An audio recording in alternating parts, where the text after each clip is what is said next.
I was a buster. That's how I started off. Every time you walk through the doors, you're either building yourself up or building yourself down. If you were going to give a new restaurant owner 3 pieces of advice about opening a restaurant, what would you give her? Make sure that you're very well capitalized. You're not really going to make money for 2 years or so. Know, as an owner of the restaurant, leaders eat last. I think the third thing is, If you're thinking about opening a restaurant or you have a restaurant, this might be the most important video that you watch. I had the honor of interviewing Tyler Florence. And if you don't know who Tyler Florence is, he is the celebrity chef right now. He's on numerous shows, he has written numerous books, and he's opened numerous restaurants to very high success. In fact, he has Miller Lux, which is a steakhouse, but it's not just a steakhouse. They just won Best Steakhouse in the Bay Area for the 3rd year in a row. That's in San Francisco, which is one of the most competitive markets to open a restaurant. They have some of the most exciting restaurants in the market, the most Michelin stars in one area. Now, Tyler gave me his blueprint on how to open a successful restaurant, which is amazing, but he also has an extremely high business IQ on the side of the restaurant. Yes, he knows how to make amazing food, and he understands food on a level that most people probably will never understand it. His business IQ is what separates himself from most chefs. This is why his restaurants are so successful, because he knows the restaurant from the business and the food side at such a high level, breaks it down piece by piece. Now, a little bit about Tyler Florence. He's from Greenville, South Carolina, which is known for its warm, intense hospitality, and he delivers it in person. He is a very hospitable person, one of the nicest and coolest chef owners I've ever came across, and I had the honor, and it was absolutely a blast to interview him, but more importantly, I learned so much, and I want you to learn the same thing too, so take notes. I just want to say, first of all, and I you know, a fanboy, get this out of the way real quick, because I'm sure you did a lot, but thank you so much, man. It's an honor. It really is. It's like so exciting, and the fact that you're so kind and supportive and nice about it was like huge for me. Like it really gave me a lot of like pep in my step and like motivation when you are saying, man, I love what you're doing, and yes, I'm more than happy to. I was like, my mind was blown. I'm picking up the signal in a big way. And what you're working on and who you're speaking to, it's about our culture and our industry. And I think restaurants really need almost like a generational voice, dare I say that, right? Where somebody can kind of come in and restructure the communication between the dialogue between the service staff and the customer. And what does that really mean when you come into a restaurant and have a really great hospitality experience? It's so all over the map right now. Yes. Like you can walk in a restaurant that has, you know, really great ratings and a really great social media following, and you walk in and go, wow, that was just sort of food was okay, but the service was horrible. What happened? You know, where's the training? Where's the culture? Where are the elements of excellence that kind of come into this that everybody needs to buy into on a nightly basis, Yeah. right? Not when you feel like it, but on a nightly basis. So like you're watching what you do and your communication with the different restaurants that you get a chance to speak to, my pleasure. You know, I think, you know, bright minds gravitates together in a lot of ways. And it was very interesting to watch you work, and we're thrilled to have you at Miller Lux. Oh, thank you, man. I can't say again, it's a freaking honor. And we're at Miller Lux. Congratulations, by the way, you just won Best Steakhouse in the Bay Area, 3rd year in a row. Thank you very much. And 3 years in a row is just like, it doesn't get more solid than that, right? It's just, there's no better, like, And we're only 4 years old. And that's not like, we're not even 4 years old. that's So we're going to be 4 in September, towards the end of the month, which is great. So we kind of hit that milestone pretty quickly out of the gate. Just a commitment to excellence, the room, the ambiance, of course, the food, and we're going to try a little bit later. As soon as our service staff, whenever you're ready, I've got a tomahawk, yeah, resting, ready to slice up for you, because the proof is in the pudding. absolutely. You know, it's like the service and the ambiance has to be amazing, but of course, we're here for the food, Right. and I think it makes all the difference in the world. And I'm just a huge fan of the genre of steakhouses, and have been ever since I was a little Yes. kid. And so it's a pleasure for me to put a flag in the ground. Also here at the Chase Center, to be partners with the Golden State Warriors. I mean, they're such an amazing organization to begin with, but to have this here, like the vibe of this room during a Warriors game, most nights in general, it's always fabulous, but it hits that peak thing during basketball season. And Oh my it's a fun room. It's Yeah, I really, can only imagine, especially when Golden State's just killing it. yeah, but it's been amazing. So we opened in September 2022, and then the Warriors went to the championship and won the finals. Oh, right. And yeah, in June 2023. So our first year we opened, the Warriors went all the way, and we Yeah. haven't stopped that level of excellence ever since. It was probably nuts in here. Nuts. I can only imagine. Yeah. That's awesome. So you said steakhouses were always like they inspired you. I'm guessing when you were younger, you could go into steakhouses and you're probably like, this is amazing. This like allure, this like feeling I'm getting, like the sexiness of it. What steakhouses do you remember like really when you went like, I want this? Growing up in upstate South Carolina, there was a steakhouse sort of on the Travelers Rest side of Greenville near Furman University. If anybody, I think Greenville, South Carolina fans are watching, there was a restaurant called The Peddler. As a matter of fact, it's still there.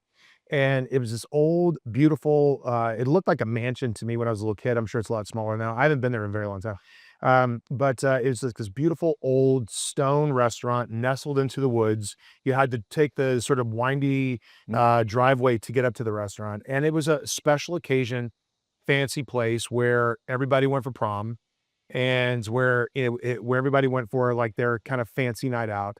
And it was the first time as a kid, and I must have been like 9 years old, where I had a filet mignon wrapped in bacon for the first time. 9 years old. Those and there was just this light bulb moment. I'm like, "What is this?" Right? And I've never forgotten that. I mean, I love the experience where the server would bring out, the different, cuts of, ribeye, Mm. and you could select how thick you wanted your steak, and then they would take it back to the kitchen, and so there all those elements of that classic American steakhouse experience is a very American thing to steakhouses, right? And I always consider myself a very American chef, so I think it just kind of fits my genre of who I am as a person and what I love to do, and also as a restaurateur, as a business owner, as somebody who communicates with new opportunities all the time. I think you got to go out with a concept that you can explain in one or two words, right? Mhm. Like Italian or sushi or steak. Like, what are you? We have this new position, this new hotel, and this very sexy city. We're looking for, an operator to come and take the space over. What do you do? You can't say we're, Cal Italia, farm to table, small plates. You can't say that because nobody cares. Nobody knows what it is. You have to come in with a very firm position and say, we're steakhouse, right? And then all of a sudden, everybody gets in, the buy-in's really high. Everybody immediately understands what that's all about. And then it was up to us to really reimagine the whole situation to, you know, uh, honor the ceremony of come to a steakhouse, right? So all the bells and whistles on the menu have got to be there, right? Great oyster program, great shrimp cocktail, great Caesar salad, which is done tableside, by the way. Forbes magazine said it was the best Caesar salad in America. Ooh. I'm not bragging if it's true. I think it's a pretty good thing. Our carts are custom made for that experience. We do lots of tableside stuff here. And then, of course, you got to get into the steak program too. And we could talk about that in a second, but our steak program is just spectacular, curated, one of one. You can't get our steaks anywhere else on planet Earth other than Miller Lux here in San Francisco and Miller Lux the Four Seasons Hualalai on the Kona side of the Big Island, where our second steakhouse is.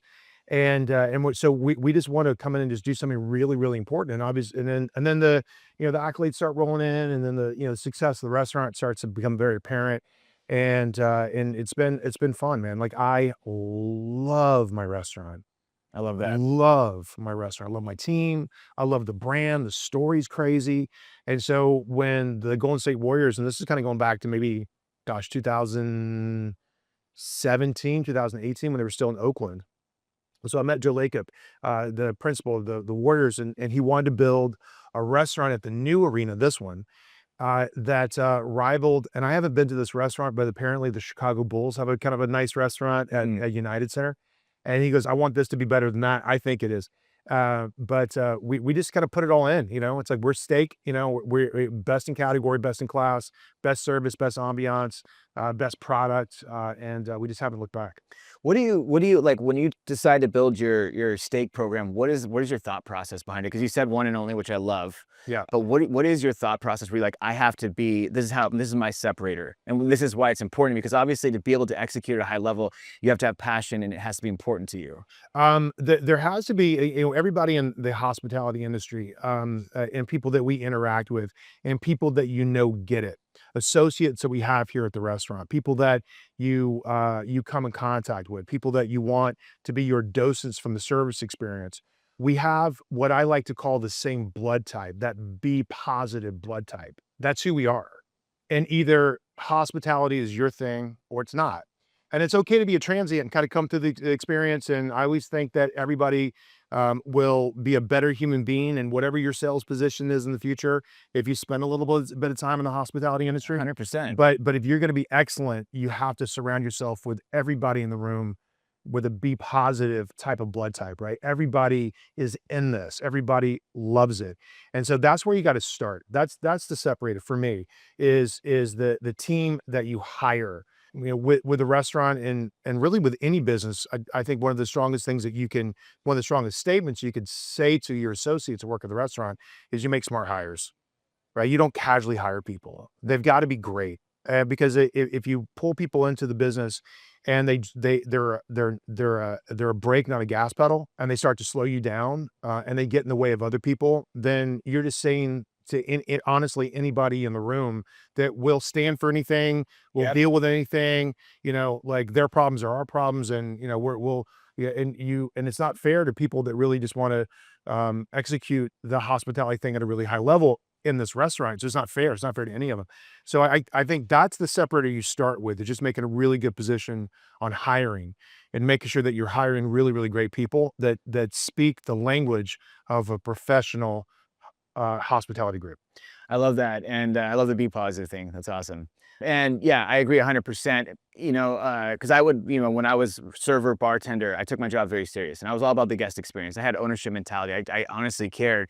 And if I worked at a restaurant that didn't have people that were being professional, I would be looking for the exit door as soon as I can. Cause I'm like, I want to work around professionals. I want to work around people who care as much as I do, who are as excited as I am.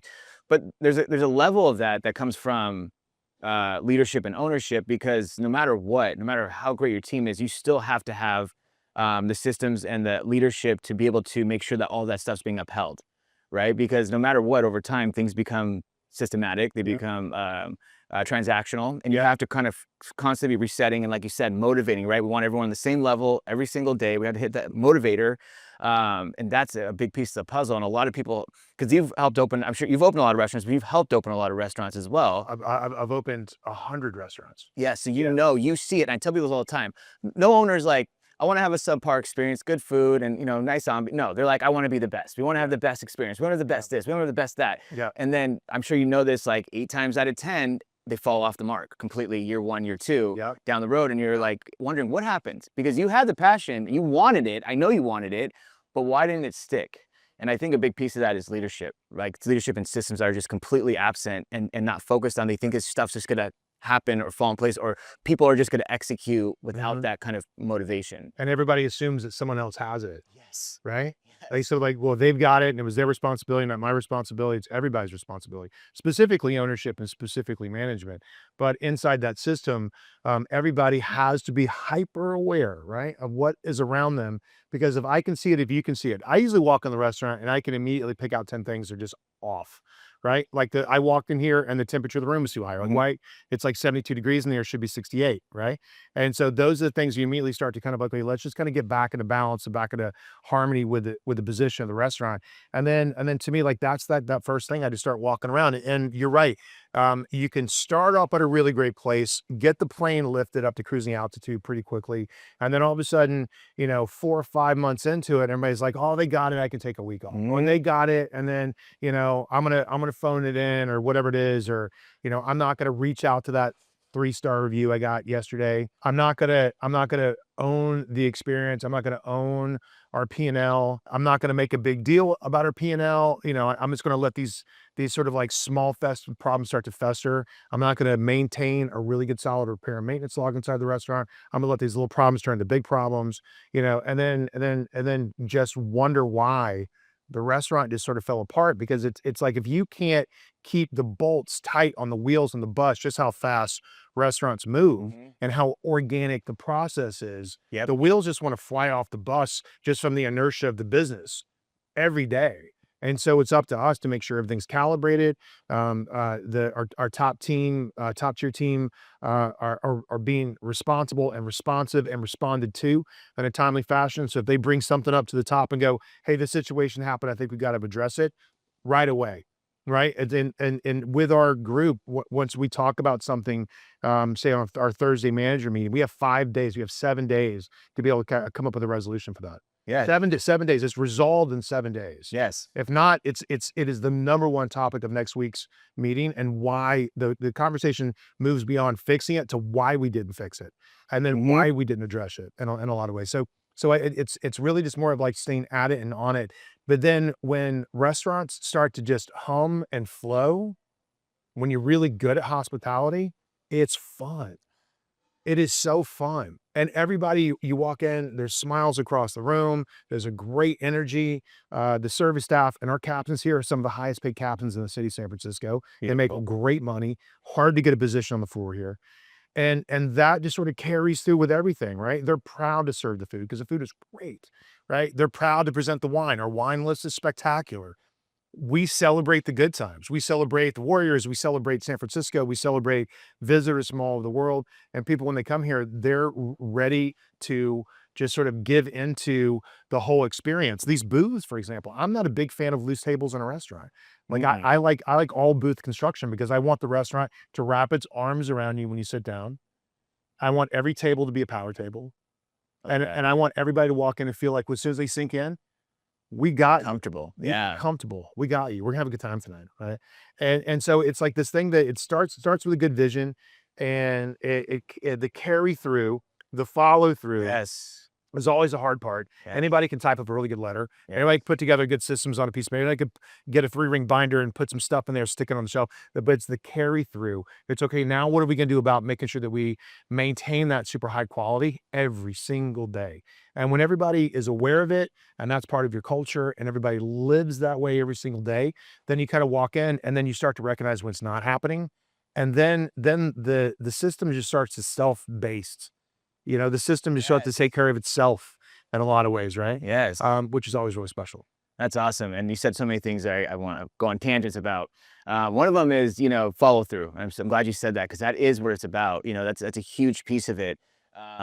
First of all, as an owner, to be able to walk in and see that humming, right? That well-oiled machine, and just be like, I created this, and I, follow through. And obviously it's a team effort, but like, you just have so much pride because you're like, even my leaders, I help build them up. I help, assist them. I'm obviously here supporting them. Otherwise they wouldn't be executing the way they are. But, in my line of field, a lot of people try and sell training, right? Yeah. I'm going to train your staff. And I always tell people, because they always ask, could you just come in and train the staff? And I go, listen, I can have Danny Myers come in and train your staff. I can have Danny Myers come create your training program, but it's going to be all for nothing if your leadership team and your systems can't uphold it. Yeah. Because the problems lie not with the training, but what happens after the training, right? After those 10 days or 12 days or 30 days of training, what happens after that? Do you have the leadership team that supports it? Do you have systems to support it? Because if you don't, it all just becomes a request, right? Versus like a culture. Exactly. So that's a big piece of what you said, and I really like what you said about kind of. I'm curious to hear your thoughts on this, but like, you're developing your culture one way or another. Culture is organic, right? So you can either focus on it and try and develop into the way you want it to, or it becomes, like you said, it becomes that whole like, well, I can let those little things go. What you were talking about was the small details. That's why you let them go, right? Because there's small details, and I'm sure you agree with this, but like, success hides flaws. Right. So when you're doing really well in those first 5 months, 6 months, you guys are flooded. All of a sudden, you like start not paying attention to those small details, not responding to that 3-star review. Well, they're wrong, right? And I'm not going to respond to them because they're wrong. They don't know what they're talking about. There's zero opportunity for me to learn something about my own restaurant. I'm not going to follow through with that person.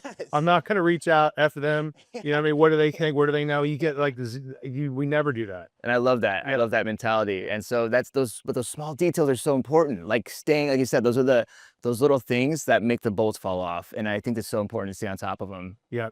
So you're from Greensville. Greenville, South Carolina. It's my hometown. It's in between Charlotte and Atlanta on 85. It's the new tech capital of the state. Oh, wow. It's also the hospitality capital of the state, other than Charleston. Charleston's an amazing city, but Greenville is really, really interesting. It's nestled in the foothills of the Blue Ridge Mountains.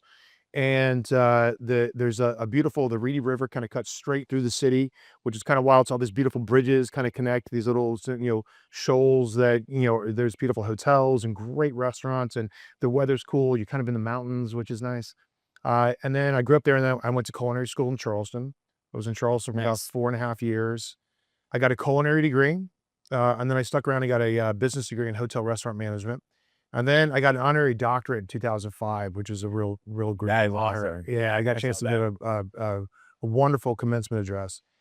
And then I moved to New York City right after that. I moved to New York City with $2,000 in my pocket. Wow. First month's rent, Yeah, last month's rent, and about 5 days worth of money. And I went there and I didn't even have a job. I had a stage. I went to go work at Oriel with Charlie Palmer. Oh yeah. You know, Awesome. and he's still a really big name, but you know, back in the early '90s, it was made '94 when I moved there. He was the biggest culinary name in the country. This shot about Oriel was the best restaurant in the country, and I worked there with him for about 2 years in two different properties, and then I kind of bounced around in a few other places until I became the executive chef, and I was a little over my skis for the position. But sometimes you got to fake it till you make it. If you feel like, Sure. okay, once we get there, I'm going to figure it out. But you know, and I think that you know, I always say that you know I can't remember where I heard this. I didn't come up with this, but I thought it was really great. Is the difference between your ambition and your ability, right? And I think a lot of people when they start off in any industry, but specifically the hospitality thing, the ambition is what you really want to hold on to because that's your taste level. That's what you enjoy. That's what you pay attention to. That's whose Instagram channels you follow. You know, that's what books you read. That's what restaurant. Are you aware of the culture? Are you aware of like the restaurants outside of your particular field of view? Yes. Are you aware?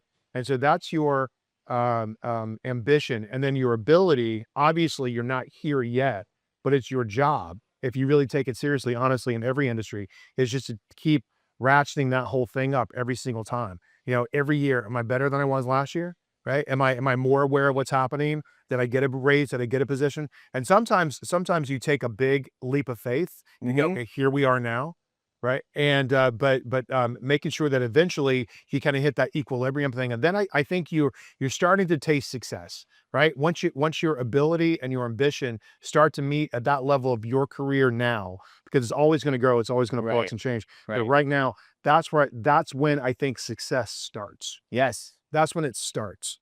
And so you're always sort of chasing this sort of idealism inside the hospitality industry. But once you start to get the feedback, and then, you know, I'm 54 years old. I think we're just getting started, to be honest with you, right? Like we've never been better. We've never had more, you know, positive energy around our Mhm. company and our group. We've never had more gas to be invited to do other crazy projects. We just closed a deal in Saudi Arabia, which is going to be great. Oh wow, that's crazy. 2027, 28. And there's two other projects in San Francisco. We're kind of close to closing right now. But right now, like we're focused on Miller Lux as a big brand and have this be this boutique steak brand that is going to be in all the great places. And I think that's I love what you're saying there, and I totally agree with it. I think ambition is necessary to be like I tell people go aggressive with your ambitions. Like don't have limiting beliefs. Like whatever you want, go high because again, it's kind of like that whole chasing perfection and you catch excellence. Like Yeah, yeah. go. Like right, go high. But I agree with that. And I also do you agree, like, what is the best way, the fastest way, to grow more than putting yourself, like, above your pay grade, right? The fastest way to grow, I think it depends on what you mean by that. Like you could grow and accept a position, right? By saying, okay, I'm not quite prepared. And everybody fudges on their resume For a sure, little bit, right? And that's for sure, okay. right, You know, still got to be believable. right. But if it's enough just to kind of get you in the door, your enthusiasm, I think a really great way to grow as fast as possible is just your attitude. I think that's probably, you know, I'm a big, huge believer in being self-aware, have the self-awareness to understand how people perceive you and what you can do to open those doors. If you get negative feedback, it's not their responsibility, it's your Mhm. responsibility. If you get told no, it's not their problem, it's your problem, right? And so we always take, and I've always been, I've really thick skin. And when we get told no, and occasionally we still get told no, it's always a really good opportunity for us to tighten it all up again, right? Like, was my pitch the right pitch? Was there something about our forecasting which wasn't right? But to take that back to your question, like, what's the fastest way to kind of grow? I think to own self awareness. I think that's really, really important. If you walk in and your demeanor is soft and you're not really present and you don't really want to be here, you didn't really do your homework when you walk in the door, you don't really know what my brand's all about, you don't really know how you can contribute to the success of this, you sort of predetermine the outcome of this conversation, and it's probably going to be no. Thank you so much for your time. I appreciate it, but it's probably gonna be no. But if you walk in overly prepared, overly understanding of what the brand is all about, the nuts and bolts, and you could just do that a simple Google search and go, okay, Right. I get this, right? Steakhouse, best in San Francisco, another, satellite restaurant in Hawaii, ambition, steak program's kind of interesting. There's so much online that you can be prepared for with a really good interview. But I think your attitude walking in that situation, not only do I want the job, but my conversation is about what you can do for me, but I know what I can do for you. That's how you flip it. And that's how you get in the door, is having the conversation like, what can I do for you? This is how, like, my relationship with you inside this group will make you better. And I believe I can do it. And here's how. And I just love that.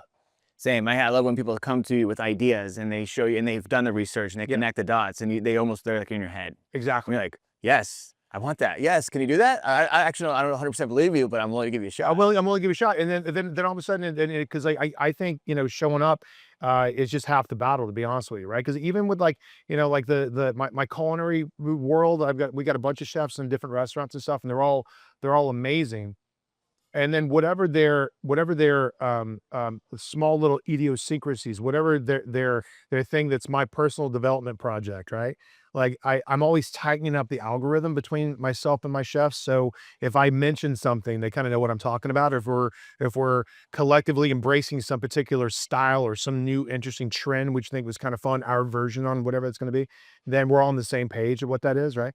But you have to be prepared and ready to receive that from an associate standpoint. I think that's the fastest way to grow inside of an industry, is just to like be there and be present. Yes. And be present every single day. Yeah, and I had someone I work with at a restaurant. I remember she started off as a bartender, and she was like, she got all the worst sections, shifts, daytime, and she would just work, and then she'd be part of the drink program, and she'd be bringing drinks to the director of operations. Hey, can we put this on the menu? Only one that's doing that, right? Yep. She would organize things, and she was just so involved, so present. And man, she was young, 24, and by the time she was 27 or 28, she was director of food and beverage at that hotel. That's right. Yeah, yeah. And she was like, and she kept applying. We're too young. Yeah, because she just was there, right? Like you said, present. Yeah. And showing it, right? Not just another day. Let's give you a slow Monday. All right. Well, hopefully we get out soon, right? It's like, no, it's a slow Monday. I'm still going to apply myself. I'm going to bring something to the table, and I'm going to show leadership that I'm doing it. Yeah, because being the smartest person in the room is exhausting. And so if you have associates inside your team that can kind of pick up the slack and over deliver, and then so for their particular department, my position, my relationship with them is just sort of like slight editorial oversight, but I so believe in what they're doing, just because they're coming to the table with like real solutions and real progress and real levels of execution that I think are just like, this is who we are as a company. Then that's great. Yeah. And then I'm so excited about signing your paycheck. Yeah. I'm so excited about your raise. I'm so excited about your promotion. I mean, because you deserve it. Right. You've done such wonderful things here. Then I think your growth is just it's with us to the top. And then anything beyond that, I'll be your investor. Yeah. I just think you're so great. Right. And so, but you have to have that position and that much care inside the industry, because like, and that's the part of that be positive hospitality blood type I'm talking about. And you could tell if somebody's just like, they're just sort of, you're kind of phoning it in, they're not really here. You see like those like sparks of brilliance, and you're like, I think this person has it, but then all of a sudden they go back to that, like, phoning it in. You're like, man. Yeah, they'll do a great job and they'll let you down. Do a great job and let you down. Do a great job and let you down. It's like from a consistency standpoint. So those people, and that's okay. And then you just know that eventually they're gonna, they're gonna find, we're gonna, what do we call it? We're gonna promote them out. You know what I mean?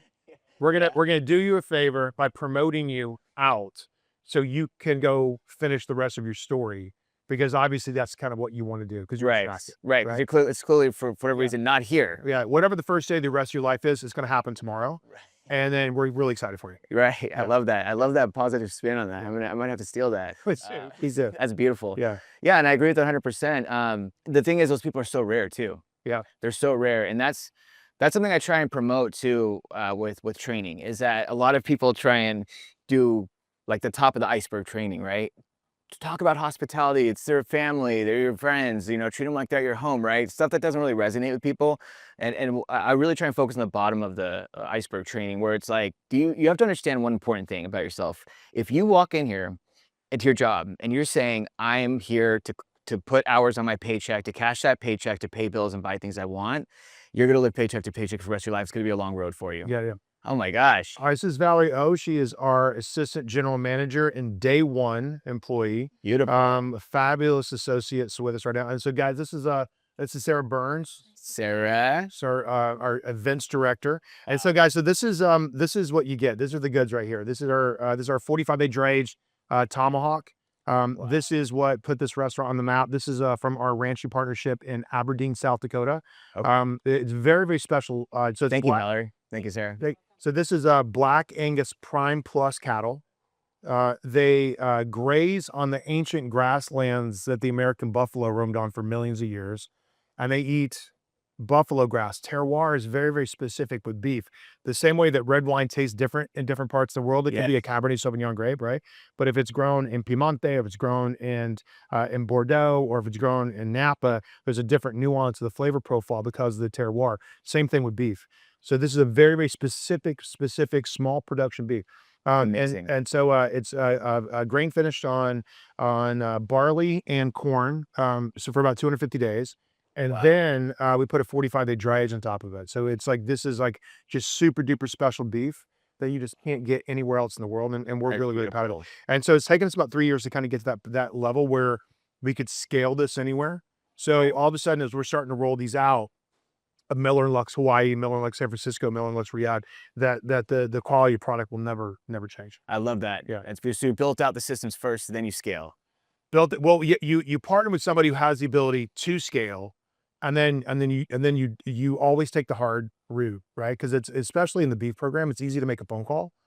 I could buy beef, Right. but it's the same beef that anybody else has on Right. the menu, and or maybe you can get at Costco. Yeah. What's your focus on wine? Like, what are your, you know, because like you have your steaks, right? Your strategy where you're like, I'm going to get this type of steak. I'm going to make sure no one has a steak. Yeah. What's your strategy on wine? Because that's another tough one too, to differentiate yourself. Well, we were blessed with a small problem here in that storage in the San Francisco spot. We just don't really have lots of space downstairs for a big, huge list. So we kind of focus on about 100 bottles, which is a lot to choose from. Yeah.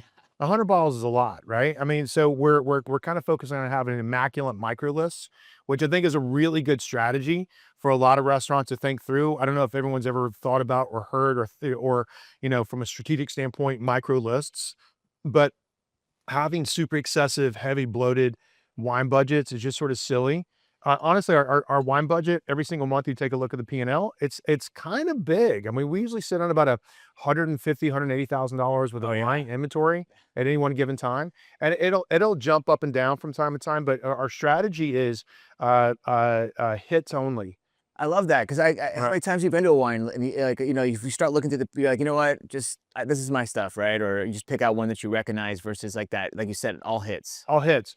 So there's so much incredible, impeccable juice out there from so many different producers that are making so many different things. It's mind-boggling. But when you're coming into the restaurant, I think excessive, very long menus are really tricky. There's a poetry to writing menu copy that kind of gets the point across that what you're going to get is what the words say, but it's the fewest, best words possible. So you're not reading a whole grocery list of every little single tiny thing in there. It does make a difference, right? And I think the wine list is the same thing. It's got to be hits only. And kind of broke it up in categories where there's a really good $70 position. There's a really good $150 to $200 position. And then where a lot of our clientele is like $350 and up, right? And $350 into the thousands of dollars.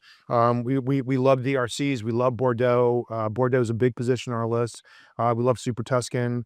Obviously, we're here in San Francisco, so all the luscious, really great, you know, cab houses that are up there, which and also Sonoma Coast. We do a lot of really kind of luscious, jammy Pinots, ghosty, beautiful Sonoma Pinots, which are great. I love that. Yeah. And one thing to your point is there's a famous artist who who said one time, he goes, perfection is not when you can't add anything else, but when you can't take anything else away. Yep. So making your menu, like that's exactly what you're going by, right? Like I want the most information with the least amount of words. Editorial process, right? Yes. And so if you start reading this thing, and once you get good at recipe writing or menu writing, specifically, there's a flow to it, which is, it just sounds perfect. Yeah. It sounds nice and clean. It's like a poem. Yeah, it's a poem. Exactly. The poetry. Exactly. I love that. Okay. So let's just have a moment, because I want to get you on camera loud and clear with your eyes rolling back in your head. Yeah. So is this thing on him? Do you have a shot at him? Yeah. Do you have it? Can we get a 2-camera position?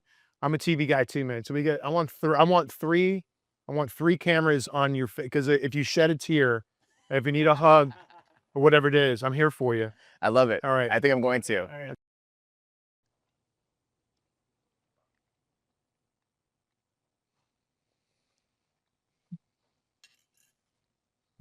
Told you, man. It's the best steak I've ever had. Wow. So the 45-day dry age thing on top of that develops the umami, and it's almost like charcuterie on the outside of it. And this is our steak that we curate specifically for our restaurant, and it took us about 3 years to get good at it. And I think it's the best steak. And Matt Massera, our corporate culinary director, when we travel, we go, okay, who's doing steak? Let's go see what you got. And occasionally we're impressed, more often than not, we're like, okay, it's all right, we'll flabby, whatever it is, right? But the dry age is nice because it takes a lot of excessive moisture out of it. So you get that dense. Isn't that great, brother? That's all you, man. Okay. And then if we're friends, you're gonna hit that bone too, man. So what are 3 things you look for in a steak when you're picking out a steak? First and foremost, has to have a level of integrity and storyline that just feels amazing. All right, we get, and there's lots of great like startup beef companies out there that approached us and said, okay, let me and we never say no. Send me some stuff in, because you never really know like anyone's going to hit it, right? But the storyline has to be really great, and then we kind of get into the ethics of how the cattle is raised, which I think is really important. These our cattle until they have their last best day are basically wild animals, right? They live in the ancient hills of the South Dakota area, where their calves stay with them the entire time. And so this is what I call beef terroir. I think and not a lot of people can really kind of dive into the flavor differences between Northern California. There's a couple of good ranches up and around Butte County that produce some really good stuff. Texas has got some really great things going on. Nebraska's got some really good beef going on. And so we're interested in all these stories. Well, we also have a really good Miyazaki A5 Wagyu Japanese beef program, which is really great as well.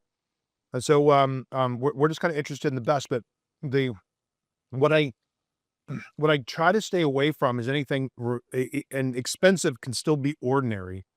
And there's no differential between your restaurant and everybody else. If you can literally get the same, Snake River Farms, no disrespect, because they do great stuff, but like anything, it kind of feels like, okay, that's a super high-end commodity, right? Like that's like you just made a phone call. You didn't do the legwork, right? You didn't do the hard work, right? And no, it's delicious. It's great stuff. But literally on every single menu, there's those similar kind of call outs and those things. And even with Dim Coda, which is the ranching partner, I want them to be the next Snake River Farms, because I think their beef is special. Incredibly special. Well, just the way you're talking about it, like with the grass they're being, they're eating, and the way they're being treated, because I think that's a big deal too. How much sunlight do they get, right? Like those things matter. Yep, that's great. And so, okay, let me ask you this: what about seasoning? Is it simple salt, pepper, boom, done? Salt. We don't put any pepper on it. It's just salt. So what the flavor that you get is the same mushroom bloom that develops around camembert and brie, and also charcuterie. It's not delicious, right? So what you're tasting is really just fermentation. Amazing. You're tasting fermentation. It tastes like a crazy seasoning that I've never tasted before. Like the flavor is just like it's umami. That's umami. Yeah, for sure. That is 100% umami. You just had an umami moment. And it's just 100%. Yeah. And it's just crazy that it's salt. It's salt. It's the beef itself. But the thing about the steak business, your food cost is always going to be high, but your labor is really reasonable, because there's no in-house manipulation or fabrication needed once the product comes in the house. It's salt and then a great $40,000 Montague Chicago style broiler that just melts the top of the crust of that thing. So you get that crispy and blubber. Yeah, You get that impressive. texture, Yes. right? Like that's where it's almost kind of like air frying inside this broiler, like the fat's really starting to percolate up and just create like toast It's every bite too. every bite. Every bite has that crunch, Yep, which is impressive. Yeah, that's a boy. So what made you decide kale? Because I love the fact that you strayed away from spinach. Spinach makes my mouth itch. Same. It gives you that coating. I don't know what it is. It makes my mouth itch, and I don't like it. I like a good raw spinach salad. I don't like it cooked. They say so. I saw this online. I don't know how true it is. They're saying you're not even supposed to eat cooked spinach. Like there's all these things that like it does to your body. Yeah, I'm serious. You can look it up. And they're saying like that's why it's like one of the most like superfoods that are like it's like a big myth buster. But yeah, so you went to kale because you like the consistency of the flavors or anything that kind of drove you to that.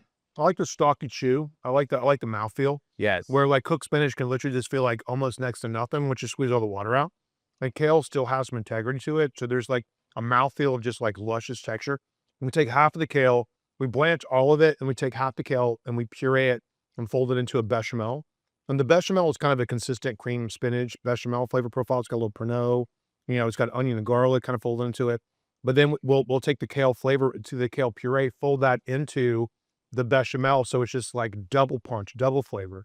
And then the rest of it gets gently folded in, hits a little bit of Parmesan cheese, salt, pepper, lemon juice.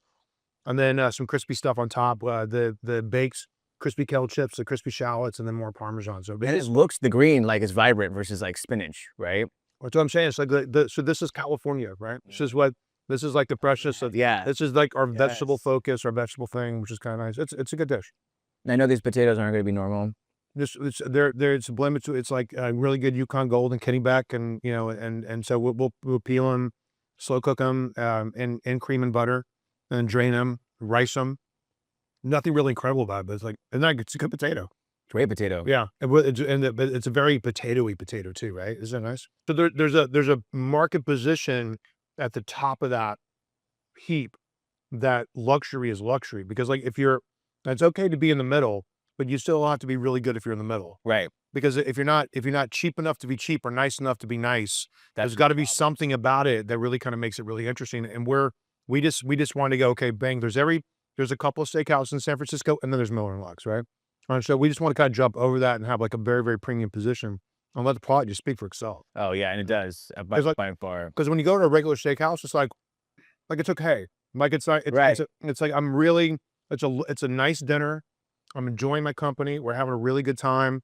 We're from out of town or whatever it is, right? And it feels fun, but it's nothing I'm going to remember Or talk about. or take a picture of or share or crave.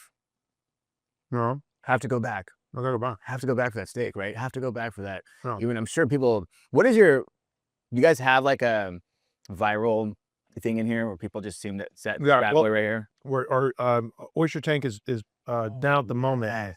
It's down at the moment, but I'll show the whole thing. It's like there was like the fuse. It's a one of one piece. I can only imagine. Custom products, custom problems. So the fuse has to get shipped in, whatever it is, right? So go work on that. But we keep our oysters alive. Our oysters are really big gill here. So smart. So smart. I love that. So we have an estuary inside the kitchen where the oysters are watered with water that's salinated and pH balanced to the ocean. And so the oysters still think they're in an estuary. So they're under stress. Because what happens when it gets stressed? Well, they begin to metastasize, right? And it happens with like a lot of shellfish and like lobsters in a tank, and they'll just begin to eat themselves. So you crack it open, and it's not bad. It's just flabby. Mm. And the next time you eat a flabby oyster, that's basically a stressed oyster that's put under duress. I've had them before. And oysters are fresh and plump, and you crack them open, it's like, holy shit. Just a whole nother level. Whole nother level. Okay, I have a question for you. Sure. Do you bite oysters or you just go straight down? I go straight down. You go straight down? Well, Take it a depends. bite? I'll mouth mush them. Okay. Yeah. So trying to it's get a tongue to roof. Okay. Yeah, I'll mouth mush them. Yeah. Okay, I was just curious. I've heard Right. people before, chefs before, say they take a bite like out of the edge of it or something like that. Every time, bro. Insane. But Now I'm like Dan. I'm like, you're just ruining steaks for me. Well, I think that, to me, like we should all live up to that. I mean, Yes. when we roll into a neighborhood and we roll into a new city, let them look, let them taste, let them, you know, Yeah. like let's Inspire. level up. Inspire. Yeah, level Yeah. up, man. This is kind of what we're doing, and I know you can get close to that, or even top us if you want to. Cross the Yeah, board. and yeah, inspire that Did competition. you get in that bone, bro? No, so what do we do? Just Okay, yeah. So like you got to corn cob it. oh, Yeah, yeah. So there you go. You know what to do. okay. Let your animal instincts take over. Pick it up, bro. Okay. All right, and then you're gonna corn cob that meaty bit right there on top. All right. We gotta Right. get a video of this. Yeah, There you go. okay. This, look at that. So How's that's the art? this exactly. So that's technically like if you have like short ribs, Yes. that's the short rib next to the bone, all right. and you just got to corn cob it.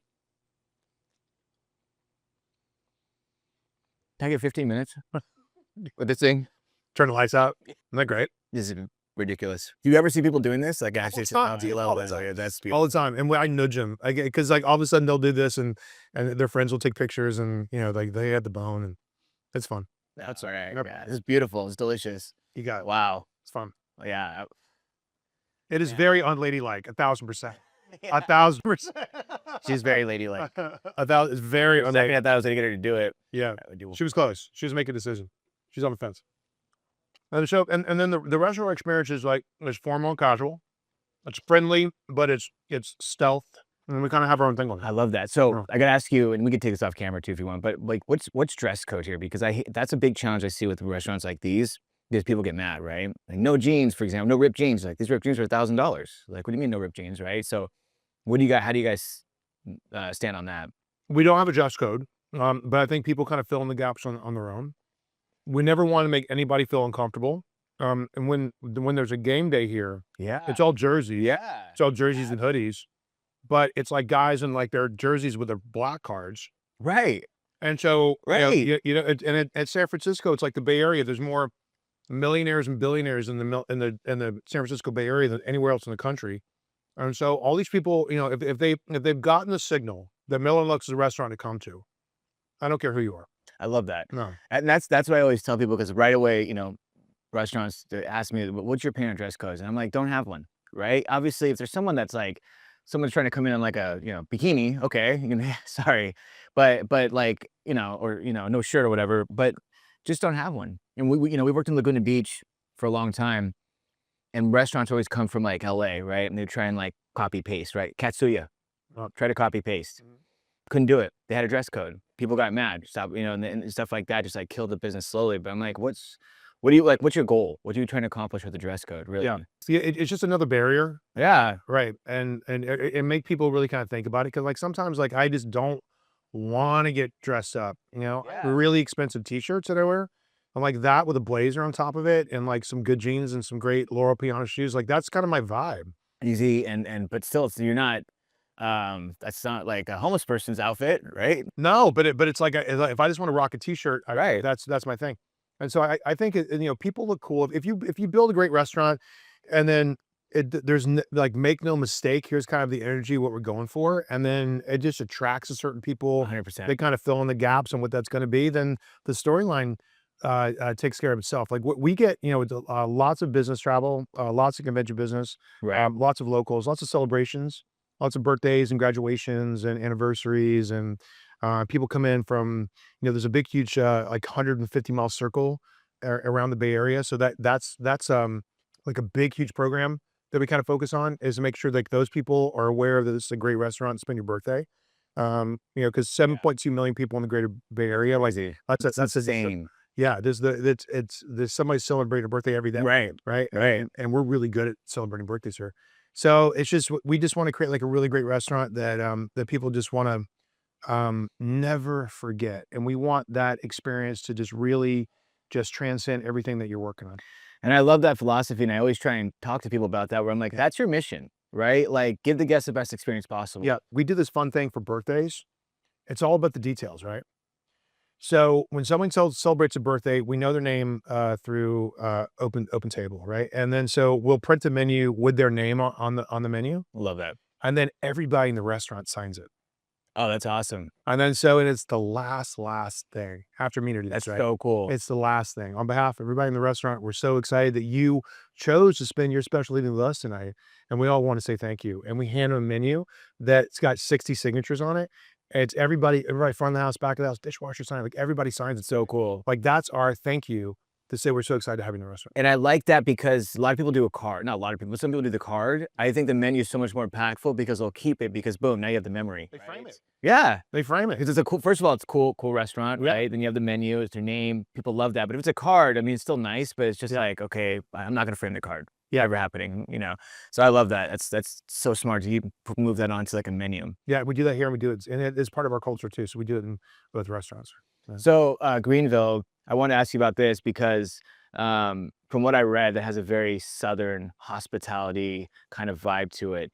Do you feel like that plays a part in the way you try to convey hospitality in your restaurants? Like, are you trying to emulate that, or do you think that's just kind of separated from you? And this is really important. And I always say to young chefs that if you want to stand out or have a real specific point of difference between yourself and everybody else, is basically doing what you're doing, fighting for market share or whatever. Mm-hmm. If you want a unique position, you have to like think about what your grandmother cooked and make that commercially competitive. Make that interesting, make that contemporary. But that's your story and that's unique. And the South, we just love hospitality. We love hospitality. And specifically, like I gravitated towards the industry when I was like 14, 15 years old. I started washing dishes in the nicest restaurant in my hometown and just fell in love with the whole show. You know, the whole showtime curtain opening, High adrenaline. high adrenaline, you know, theater of all of it. Theater, yeah. And then these moments is like a young commis in the kitchen, you taste, you know, lobster dipped in hollandaise for the first time. And you're like, what What is that? is that?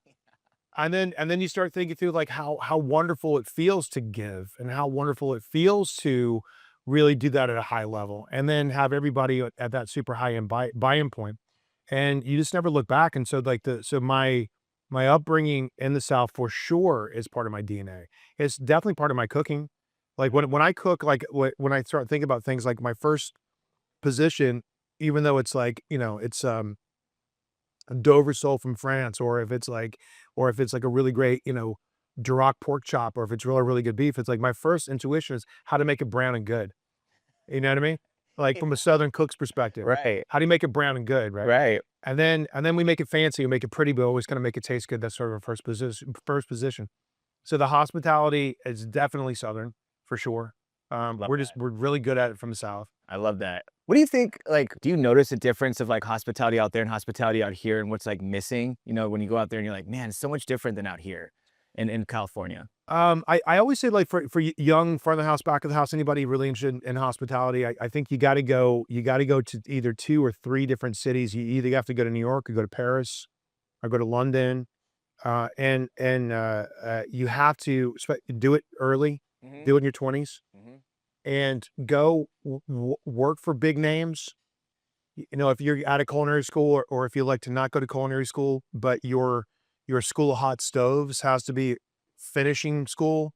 And so you have to go work for the best, whoever's doing it at the super high level. You've seen Ratatouille? Yeah. Best movie in the world. My favorite movie ever. That's a good movie. You got to be linguine, Yeah. right? You got to knock on somebody's door with a knife roll back and say, listen, I just want to work for the best of the best. And so you let that be your finishing program now, and you can always take that back to your hometown. You can always take that level of hospitality back to your hometown. So my personal journey of growing up in the South, working in Charleston, which was the first big nice city that I got a chance to cook in when I was in culinary school at Johnson & Wales University. Oh, wow. I worked for a couple of like really big chefs there, Donald Berrickman and Louis Osteen and James Burns, a couple of big chefs in the late 80s and early 90s. And it was that moment in Charleston where shrimp and grits were served in a beautiful white bowl with a glass of California Chardonnay and cold, low country cuisine, like coined as like a thing. That moment was happening in real time when we were there. And so that was the first one. And then I went to New York City and I worked in New York City. I was there for 15 years and then really just sort of soaked that up when I got a chance to travel. And of course, but then all those moments really start to sort of stack up from just building your own little DNA blocks of what you like and what you love and that best thing that you ever had. And, you start collecting all these memories and it starts to sew itself together as like a fabric of who you are. Yep. And the difference between a good chef and a great chef is their worldliness. Their worldliness, like where have they traveled to? Yes. Where have they gone? Yes. Right? And a lot of people like they'll skip the line by paying attention to Instagram. It ain't the same thing. No, It's not the same thing. not even Like close. you can look at some pretty pictures, but you won't know it until you go stay Feel it. there, feel it, and go eat it and sit there and soak it up and have Soak it it up, yeah. max your credit card out. Who cares? You hear people like next to you talking, you know, Yeah. from another country, listening to their conversations and going like, just getting that vibe, right? Yeah, you can't skip the line. You have to just go vibe it and experience it. Yeah. And so to me, like my passport is thick with stamps, been all over the world. And all those things to me are just like little small nuances of what I know to deliver very unique, very specific good. Like this, if you had to tear apart all these different things, like with the steak, the nuance of where that came from, the bone marrow, the garlic, like all this stuff is sort of like, okay, a little bit of this and a little bit of that. And so you have to collect the experiences in life to be able to have a very unique position. A really bright woman who's a photographer who shot 7 of my cookbooks. Her name is Patrina Tinsley out of Sydney, Australia. She gave me one of the most fabulous pieces of advice on being original. And she said, you're only as original as your inspiration is obscure. Hmm. So if you want to be original, where you get your stuff from needs to be so far off the grid, I agree 100%. so far off the grid that nobody can go, oh, I know where you got that from. Right. I've seen that dish before. And what do you think the secret is to that? The worldliness of all of it. You have to travel. You really, really have to travel. You have to like have a very specific, you can't casually travel. You have to like travel with purpose, you know? And, you know, I've been to Rome a million times, been to Paris a million times, been all over Italy and France and, you know, all over the UK. I've been all over Europe. I've been all over Mexico. I've been all over, you know, everywhere. I've traveled a lot. And now, cause I know, cause I'm aware, because I've been there, cause I've seen it and I've felt it. I And loved then, it, yeah. and then, so to answer your question before, like how do you, it's like if you grow up in a small town and you really love your small town, but you really want to have this sort of Michelin experience in your small town, like take 10 years off, go travel, go work, go be linguini, go, you know, knock on some great chef's door and go experience what they experience. And then bring it back home to how your grandmother used to cook and use your ingredients in your specific POV and just make it your own. That's such a good blueprint. Yeah. And it freaking makes sense. Like it's totally makes sense. What's crazy too is like, I think some crazy number, like 60% of Americans don't have passports. Right. Can you believe that? Yeah. Oh, yeah. Like 60% of them don't have passports. They never travel outside the United States, Right. which is crazy. And like you said, a lot of chefs are coming up and they're trying to like fast track. I'll work at this restaurant and become this sous chef and then the executive chef. But they have that one perspective. And that's where it gets dangerous, right? It's just like, you know, kind of like limits you a lot. But yeah, I love that. Now, another thing too, kind of talked about was like, you know, talk about the staging thing, like show up at the door with the knife rolled up, you know, I always try and encourage, we kind of talked about before the food got dropped off, but like to understand that you're not here to make a paycheck, right? If you really sit at a job and say, I'm here to make a paycheck, you know, you should never think about the paycheck. It should be about the experience, right? It should be about, like I tell people, even if you're just, let's say I was a busser, that's how I started off. If you're a busser, you walk in, when you walk in, you have to understand that even as a busser, you're either, every time you walk through the doors, you're either building yourself up or building yourself down. Exactly. You're either building yourself up saying, I'm gonna be the best freaking busser. Yeah. Because I'm the best at what I do. I really take pride in my work. Or you're gonna say, this is just a job, right? Who cares? This is just a bussing job. This is just a pastime. And then you're building yourself down because you're building bad habits. Yeah. You're building bad mindsets. You're building bad philosophies versus, no, I'm gonna be the best at whatever I do. No matter what, when someone talks about me, one of my employers talk about me, they're gonna be like, he was the best I ever worked with. Well, shame on the restaurant for letting it happen in the first place. When I was washing dishes, the very first job I ever had, I was the best dishwasher. I was the most efficient. When it was time to lean, time to clean, like I was aware of all the dust in the entire kitchen. I cleaned everything. I would meet the wait staff would walk through the door, and I wouldn't even let them waste the 5 steps to come to the dish pit. I would meet them at the door and take the dishes out of their hand and let them get back on the floor. That's how much I was an asset into that kitchen. And I always tell people this, Tyler. I always tell people this. Like, obviously, it's no, you know, I'm not over exaggerating. I'm saying you're wildly successful, right, in many aspects. And I always tell people this. I go, if you ever look at a successful person, I can guarantee you, like really successful person, I can guarantee you, their first job or any job they had, they were always the best at it, and that was their mentality, right? Start at the bottom. They start at the bottom, but they're always the best. They were never at the bottom saying this is just a job. Yeah. I'll show up late. I'll have to apply myself. I'm gonna, come in late, leave early. I'm gonna be like the worst or call out. No, I'm always the best at what I do, not just because like that. That's just your mindset. Yeah. It's who you are. You can't compartmentalize it. And I tell people that I'm like, work ethic, tenacity, integrity, all that stuff is like a muscle. You have to build it by developing it through adversity. Yeah. Right. It's hard to do so stuff sometimes, right? But you keep your standards up no matter what, because they're your standards. Yeah. Yeah. Yeah. And that's any successful person lives by that. And so I'm like, if you're not doing it, this is, this is you. This is who you are. Yep. Yep. And with management, I think it's really important. And I think with like the bulk fat part, part of your organization, you're going to get people like that. Mhm. Right. And for the most part, there's, it's okay. Right. They always want somebody to be better. I never lose my temper. I never yell. We never, and we have a very low turnover. And so, but people kind of like grow in their own terms, their own ways. And some people advance and some people are happy kind of staying where they are. And that's Right. okay too. Right.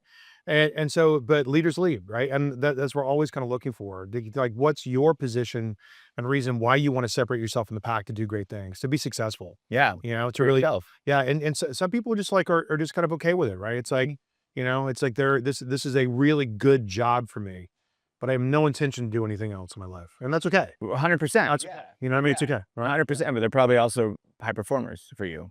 Well, hey, they're really good at doing what they're doing. Right. Even if it's like a small single task, they're really good at it. Right. Executing. And I'm great at that. That's fine. And then you get people who just sort of go, well, like hockey stick, because they're just meant for greater things. Leaders lead. So if you were going to give a new restaurant owner 3 pieces of advice about opening a restaurant, what would you give her? I think you gotta make sure that you're very well capitalized. Right? Walk into a restaurant undercapitalized, thinking that you're going to start making money day one. You're not really, as an operator, right? You're not really going to make money for 2 years or so. Okay. So you have to be really comfortable in putting yourself in last place for a very, very long time, until your investors start getting paid, until you're clearing rent, until you're paying your taxes, until you're making payroll, until you understand what the ebb and flow of the year is going to look like. It'll take you won't really have a good awareness from an action plan standpoint of how to run your restaurant here for 3 years, because you open year one and go, okay, well, okay, obviously the holidays are going to be really busy, but how quiet is the summer? Right. And then year two, okay, it's not a fluke. This is real. Year three is when you start to kind of lay in all the fabric of going, okay, we're gonna change our purchasing program, once at middle of May, to get ready for that June through September cycle of us being quiet. We're gonna potentially look at, a 5-day summer schedule versus a 7-day summer schedule, if that makes more sense from a labor standpoint. Top line is not bottom line. Right? Just because you're making a little bit of money today, if you have a sort of a fat fixed labor expense from a management standpoint, because you open 7 days a week, and in the summer specifically, there's not that much demand. You're always going to be busy Thursday, Friday, Saturday, but all of a sudden Sunday through Wednesday, if those start dragging down your good nights, then readjust it. Right. Right. So I think being wildly capitalized to be prepared for those situations is going to be really, really, really important. Understanding your partnership is going to be really important too. Like sometimes restaurants can fall apart from the inside first from a partnership standpoint. Yeah. So if you're producing a product, and then there's sort of like a cap table that insists on a 25% food costs, which I think that's fast food. Fast food Right. operates that, right? You Right. can't, it's like, it's just, you can't operate on that level, right? You're not giving, there's zero value. Right. And so if you've got a cap table, it's screaming during P&L meetings because they want more revenue driven to the bottom line, because they want to get your food costs down, but they're like, and then you're scaring your management team and to try to, then you're asking them to skip steps. You're asking steps, right? You're asking them to shortchange the customer, and the customer sees right through that. So be really, really careful with your partnerships. I think that's super important. There has to be an alignment on whatever. If you're going to say we're going to open up a food truck, go. If we're going to go Michelin 3-star, go. but there has to be a real crystal clear alignment from a partnership standpoint on the journey and the direction where the restaurant's going to go. And know, as an owner of the restaurant, leaders eat last, and you have to be prepared for that. You have to be prepared because you walk in the restaurant, everything's great. No, the owner of the restaurant's making the biggest sacrifice. 100%. Right? Everybody gets paid, taxes get paid, rent gets paid, and if there's anything left over, that's the ownership. That's that 5 to 6% of bottom line that gets cut away. And you have to be willing to kind of like make sure that the restaurant is up and running. Partnerships are really, really important, right? And then I think the third thing is just to have a crystal clear position on what your restaurant is all about, and to be aware if your product is commercially competitive or not. Sometimes you go into a restaurant and they're just not aware that it's just sort of mediocre. They're just not aware, and you can't really tell them because they're like, well, we got this thing and we put this on the menu, and I saw this like contraption where the bacon was hanging down and we burned the rosemary, and gimmicky, Right. kind of like silliness. Salt Bay. Salt, yeah, boom, right. And so you kind of get these like silly gimmicky things that's just so 5 years ago and not particularly interesting. No. And they just don't know Right. that it's not commercially competitive. Like, what is if you're giving them one message about hospitality, like when you're at your tables, like your front of the house staff, what is your one philosophy? Smile. Yeah. It's so true though. Every restaurant, I'm like, why does everyone look like they hate their lives? Like, And you know what? It's like the simple things that could just spread like wildfire. Like like if you've been in the restaurant business, you have to create this place where people just feel like I can trust it. My first position is to make sure my team is happy before our customers are happy. If my team is unhappy and miserable, good luck selling them anything. yeah, Right? Like, 100%. our team has to be super happy. So I think that one thing that I always tell our team that we kind of walk away with is smile, and smile from the inside and mean it. Mean it. And mean it. And That's that's my response as owner of the restaurant. That's my responsibility. You've got something to smile about. If you failed me, I failed you first. I love that. That's Yep. beautiful. And I agree with you 100%. Yeah. That's taking true ownership of your business. Yeah. Right. Top down. Big fan of your podcast, man. Big fan of everything. You're doing such a magnificent job. It's up to us to make sure the next generation of restaurants, for every mile of road you lay, there's 2 miles of ditch. Yeah. Right. And we have to keep our people out of the ditch, and we have to create a new generation of great restaurants in this country. So I appreciate what you I agree. And I appreciate you.